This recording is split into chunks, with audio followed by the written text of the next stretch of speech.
Krugman e seus coautores nos oferecem uma versão bastante didática da análise macroeconômica e economias abertas, aonde há interação do comportamento do mercado financeiro, que por sua vez se subdivide entre o mercado cambial e o mercado monetário.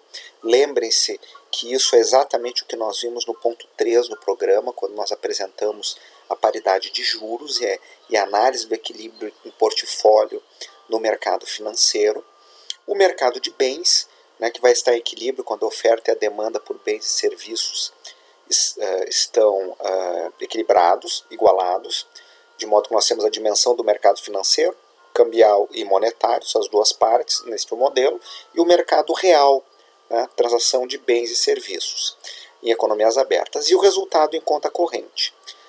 Este modelo tem várias das hipóteses que nós já apresentamos anteriormente, expectativas racionais, livre mobilidade de capitais, pressupõe a paridade de juros válida, pressupõe a nossa paridade de poder de compra, pressupõe preços rígidos no curto prazo e flexíveis no longo prazo, e uma série de simplificações, dentre elas que os preços estão, as condições do resto do mundo são dadas, então nós não explicitamos nas equações as condições do resto do mundo, porque elas são um dado. E é muito adequado para imaginar o contexto de uma pequena economia aberta, cujas ações não afetam o conjunto do mundo, como uma empresa em concorrência perfeita, que se adapta às condições de mercado. Então, é mais ou menos neste arcabouço, com essas referências, que nós trataremos de analisar este modelo. Oferta igual a demanda. Vamos começar olhando a demanda. A demanda tem, macroeconomicamente, como nós vimos lá, desde a introdução à economia, 4 fontes principais. O consumo doméstico, que nessa versão simplificada depende da renda disponível, renda total menos os impostos. Então, C, entre parênteses, Y menos T, o consumo das famílias. A variável T já é uma variável de política fiscal. Nós sabemos que a política fiscal pode acontecer por aumento ou redução de impostos ou aumento ou redução de gastos. A variável investimento, o investimento macroeconômico em geral, empresarial, aparece como um componente autônomo do gasto, não depende da renda corrente, e nesta versão, diferentemente do que nós vamos ver no ISLM, não depende da taxa de juros. Então, o investimento depende exclusivamente das decisões empresariais quanto ao futuro. O gasto governamental também aparece sem nenhuma restrição a priori, então é uma variável autônoma do gasto, decisões de gasto do governo, e os resultados em conta corrente, que dependem das condições do mundo, que não aparecem aqui. Notem que não aparece a renda do resto do mundo como uma variável, por exemplo, mas sim da taxa de câmbio real, que é a taxa de câmbio nominal, preços externos e preços domésticos. Quando os preços no curto prazo externos e domésticos estão dados, a taxa de câmbio real vai se deslocar em função da taxa de câmbio nominal e da renda disponível. Então, mudanças no nível de impostos afeta o consumo doméstico, mas também afeta uma parcela do gasto, que vem com produtos lá de fora, as importações. Simplificando essa relação, nós podemos dizer que a demanda depende, ao fim e ao cabo, da taxa de câmbio real, se os preços são rígidos no curto prazo, da taxa de câmbio nominal, da renda disponível, se a economia está em pleno emprego, a renda disponível é este nível de renda de pleno emprego descontado os impostos, e de 2 componentes autônomos, o investimento e o gasto governamental. Explicitadas. Algumas relações que emergem deste modelo estão aqui explicitadas. A primeira relação entre a taxa de câmbio real e a demanda. O que o modelo pressupõe? Que uma elevação da taxa de câmbio real, lembrando que se os preços são rígidos, isso está associado a preços internos e externos, há uma elevação da taxa de câmbio nominal, uma depreciação da moeda doméstica frente à moeda estrangeira. Essa depreciação real da taxa de câmbio tende a melhorar o resultado em conta corrente. Isso depende de uma condição chamada Marshall-Lerner, que diz que as elasticidades renda de importação e exportação, somadas em módulo, devem ser maior do que a unidade. Pois bem, se essa condição for observada, espera-se que, com o nosso produto ficando relativamente mais barato frente ao produto do resto do mundo, isso que é a nossa taxa de câmbio real, fique mais rentável exportar, e é mais caro importar, porque né? O produto externo fica relativamente mais caro. A mudança na taxa de câmbio real, tudo mais constante, desloca o gasto, né, entre bens domésticos e bens estrangeiros. A sua elevação tende a aumentar a parcela estrangeira do gasto sobre os bens domésticos, porque o nosso produto fica mais barato frente ao estrangeiro, tudo mais constante. E por meio do canal do aumento do resultado em conta corrente, via aumento de exportações, isso tende a aumentar o conjunto da demanda. A apreciação real vai diminuir a demanda pelo efeito negativo sobre o resultado em transações correntes. Por outro lado, um aumento da renda real, tudo o mais constante, amplia o volume de gastos sobre a produção doméstica e tende a estimular o aumento da produção doméstica. A queda da renda real diminui o volume de gastos que incide sobre a produção doméstica. Então, nós temos duas variáveis que têm um efeito numa mesma direção. A depreciação da taxa de câmbio real por meio do canal externo, em transações correntes, tende a ampliar a demanda agregada, e a ampliação da renda real gera o mesmo efeito de ampliação do volume de gasto de demanda agregada, não é a mesma coisa, da nossa economia. A apreciação real e a queda da renda real geram efeitos simetricamente opostos, tudo o mais constante. Nos exercícios aqui de estática comparativa que nós vamos tratar de fazer, é sempre olhar o efeito de uma mudança dadas as demais variáveis, mantidas numa mesma situação, para enfatizar esse comportamento e tirar suas implicações analíticas. A figura 16.1, nesta versão do manual, a depender da versão do manual do Krugman e seus coautores, o capítulo pode ser relativamente diferente, mas a análise, em síntese, é a mesma. Está tratando de mostrar que eu tenho no eixo, se eu medir no eixo vertical a demanda agregada, o volume de gastos, e no eixo horizontal o produto, nós vamos ver que o gasto é uma função crescente do produto, tudo mais constante. E esse gasto agregado da economia depende da taxa de câmbio real, da renda disponível, dos investimentos e dos gastos governamentais. Vamos agora ver qual é a condição de equilíbrio neste modelo. Equilíbrio significa o produto ser igual, ou renda real ser igual à demanda. Lembrando que estamos sempre tratando no âmbito daquela tautologia básica das contas nacionais, aonde a produção equivale à renda, porque na medida que eu estou produzindo, eu estou remunerando os fatores de produção, e isso agregadamente equivale ao gasto.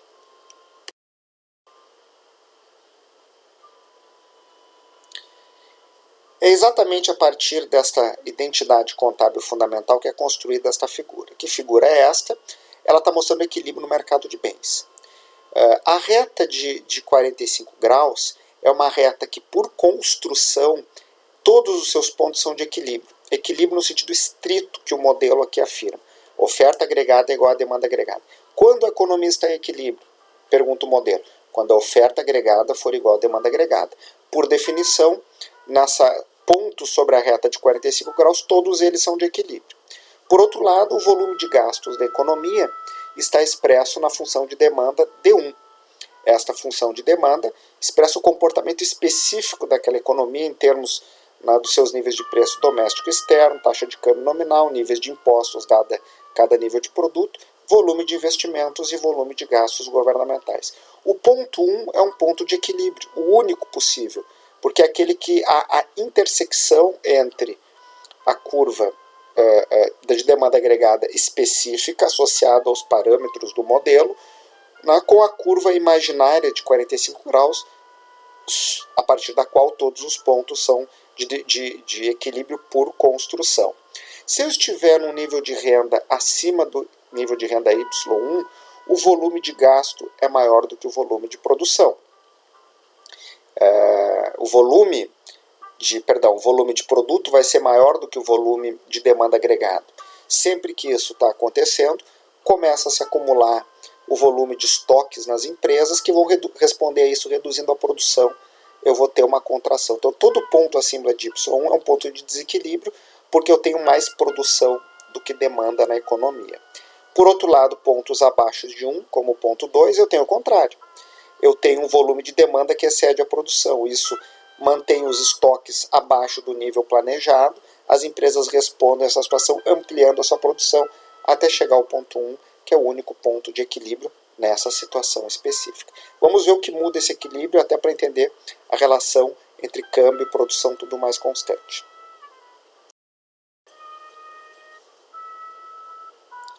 O nosso objetivo aqui é derivar uma relação entre a taxa de câmbio e o nível de produto, relação essa, né, que seja compatível com a ideia de equilíbrio no sentido real, em que a oferta agregada se iguale à demanda agregada.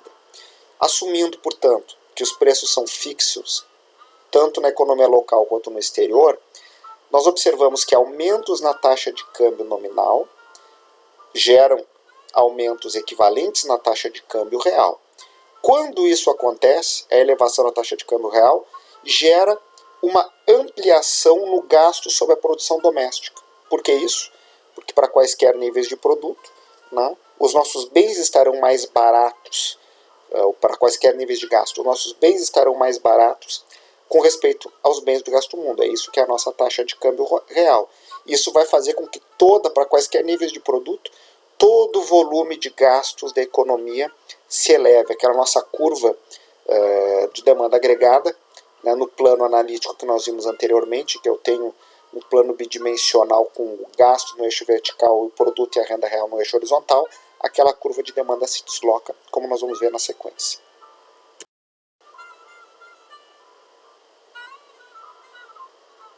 Pois bem, esta figura exatamente expressa isso.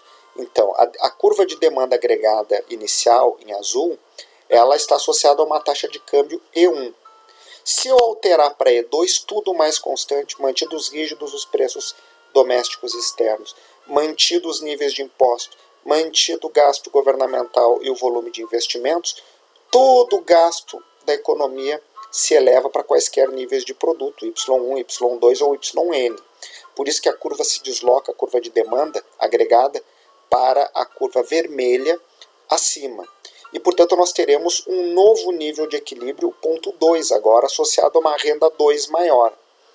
O que isso está me dizendo? E se eu elevasse de novo para E3, E4, E5, sempre supondo o E5 maior do que E4, o E4 maior do que E3 e assim sucessivamente, ceteris paribus. Alfred Marshall, Princípios de Economia, 1890, equilíbrio parcial. É a cláusula ceteris paribus. Eu estou alterando a taxa de câmbio nominal, tudo mais constante. Cada taxa de câmbio nominal mais elevada terá um nível de equilíbrio de produto também mais elevado. Isso significa dizer que há uma relação direta entre essas duas coisas. Níveis mais elevados de taxa de câmbio, níveis mais elevados de produto de equilíbrio. Equilíbrio aqui não significa pleno emprego. Equilíbrio aqui significa oferta agregada igual a demanda agregada. Eventualmente, uma das combinações é a de pleno emprego.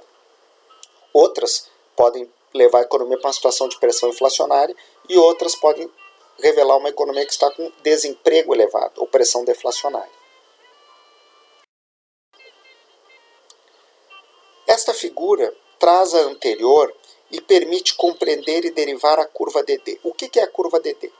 É um espaço geométrico num plano bidimensional em que eu tenho no eixo vertical a taxa de câmbio, no eixo horizontal o nível de produto ou renda real, em que cada ponto é uma combinação entre taxa de câmbio e nível de produto que garantem a condição de equilíbrio do modelo, ou seja, igualar a oferta de bens e serviços à demanda de bens e serviços. Então, por construção, tudo o mais constante, constante a taxa de câmbio, constante os preços domésticos e estrangeiros, constante o nível de impostos, constante o investimento agregado e constante o gasto governamental, tudo o mais constante, se eu for elevando a minha taxa de câmbio, o nível de produto de equilíbrio sobe também.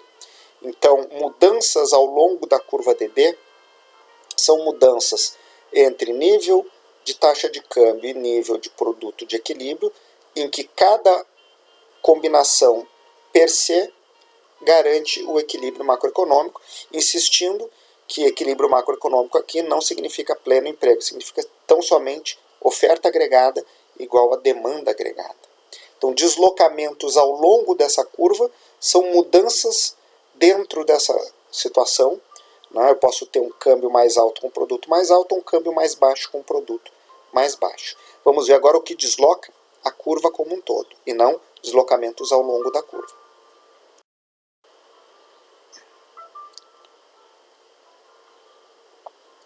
O que pode deslocar a curva no sentido da expansão ou da contração?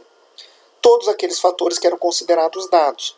Então, se a demanda pelo governo, o gasto governamental G, se expande tudo mais constante, por um mesmo nível de taxa de câmbio, eu vou ter um nível de renda de equilíbrio mais alto. E, portanto, desloca-se toda a curva, não um deslocamento ao longo da curva, mas de toda a curva.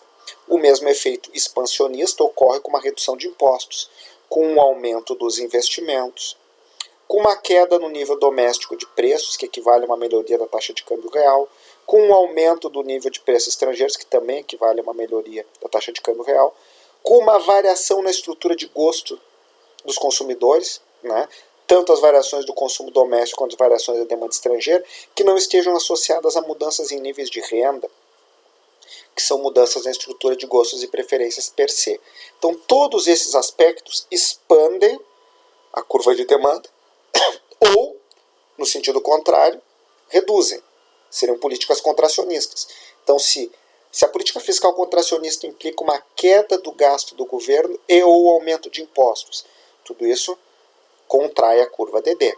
Né? Para o mesmo nível de taxa de câmbio, quaisquer níveis de taxa de câmbio, eu vou ter uma renda de equilíbrio inferior. Uma redução dos investimentos autônomos, né? uma elevação dos preços domésticos, uma queda nos preços estrangeiros, uma mudança na estrutura de gostos e preferências dos consumidores contrários à produção doméstica, né? Uma mudança na estrutura de gostos e preferências dos consumidores estrangeiros contrários à produção local.